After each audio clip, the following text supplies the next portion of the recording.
What up, YouTube? So I'm doing an oil change on my 2016 Dodge Dart. It's already done. I used Valvoline Full Synthetic OW20. Got it, bam. And the filter is the STP S160. And let's go see how it's done. Alright guys, so for those of you who has a splash shield, it's 7mm bolts holding those and that one. And the oil plug is it 12 or 13? I believe it's 13mm, and that one's hand tightened. So how you do it?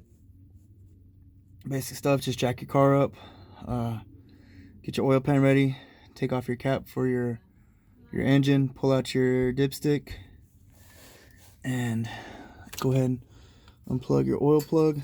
Let it drain for a while until it's all done. Then you're ready to pull your oil filter.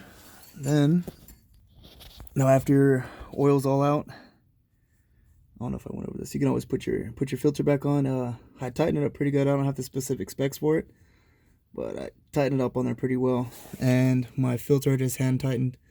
As soon as it made contact, the connector I did about 1 full turn, so it's pretty good. You don't want to put it too tight on there.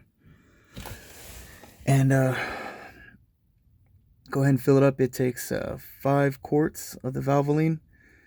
Go ahead and fill it up, cap everything off, turn on your engine for about 30 seconds, come back under, see if there's any leaks, which we're good.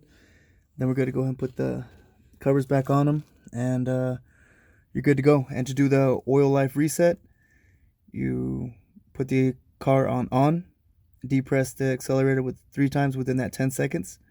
Go ahead and turn it off, and then turn your car back on, and it should be off. All right, you guys. Peace.